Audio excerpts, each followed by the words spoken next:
Ini bukan mau ngajak kelotean loh. Saya cuma mau mengingatkan, kita ini punya senjata ampuh warisan dari nenek moyang.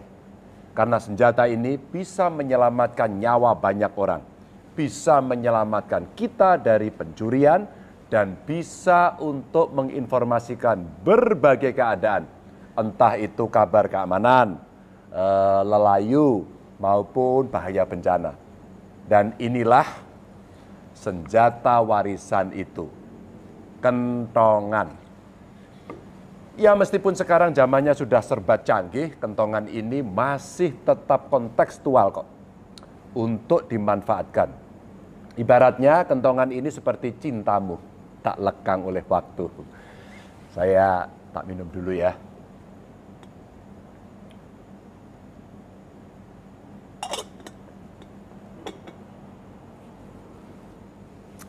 Kalau kentongan ini kita pukul, bukan sekedar bunyi yang dihasilkan, tapi juga pertanda.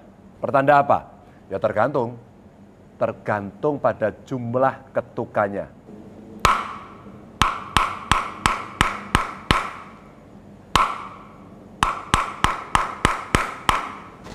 Kamu tahu gak artinya? Kalau ini,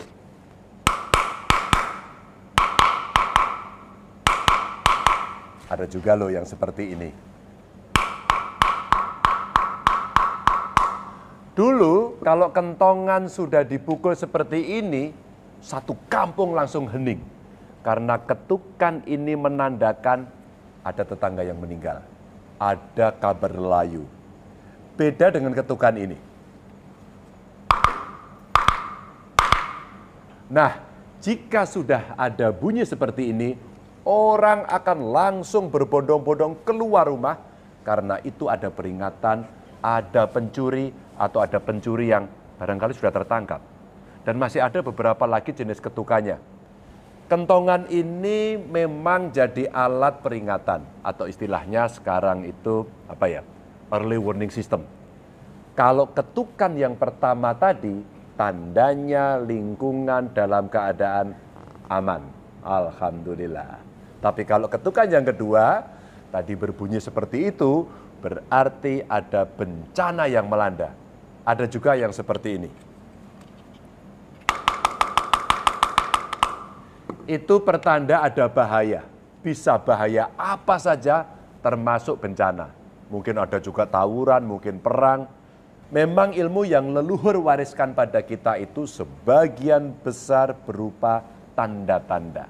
Termasuk ilmu membaca tanda-tanda alam. Pernahkah kita mengira jika hewan-hewan banyak yang turun gunung, itu pertanda akan ada erupsi? Atau pernahkah kita mengira hijaunya langit itu merupakan pertanda akan datangnya angin topan? Dan tentu kita sudah paham, jika air laut tiba-tiba surut, burung-burung berterbangan dari arah lautan, tsunami pasti akan segera datang. Itu pertanda loh ya. Orang kita sering menyebut itu adalah ilmu titen. Karena dasarnya adalah niteni atau mengamati.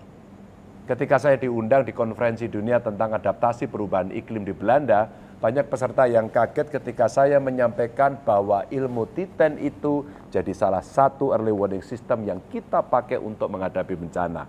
Misalnya, ketika laron-laron kecil mulai berterbangan, itu pertanda musim hujan akan segera tiba.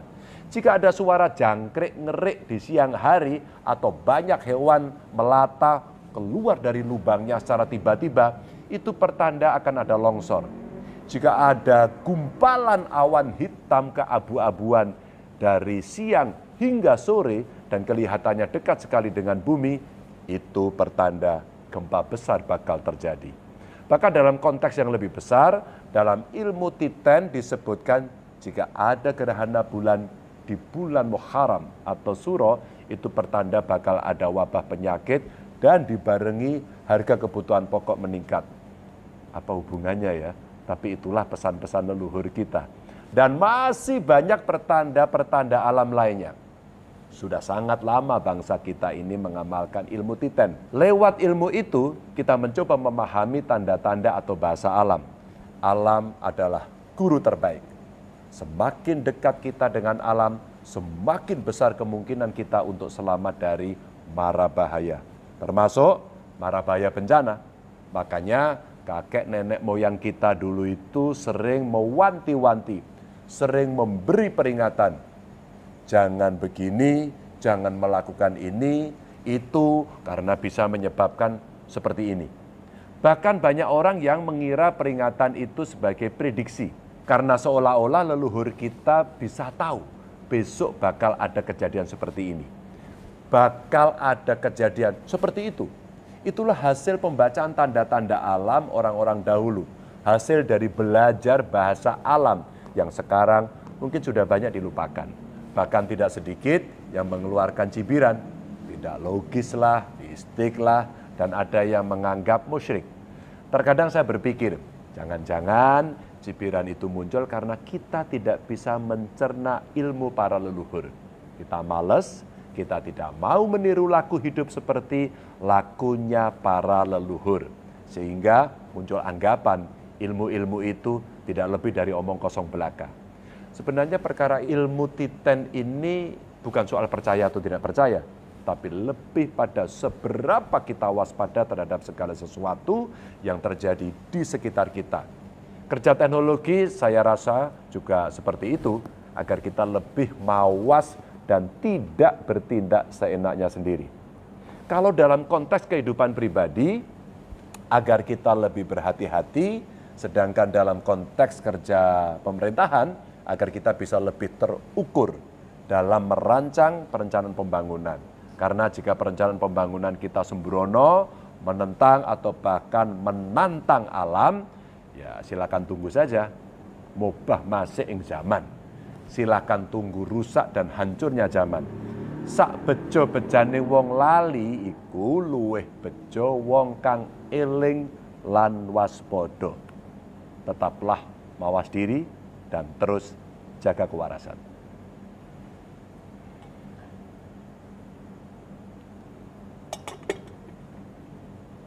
Oh, tutuke tugel.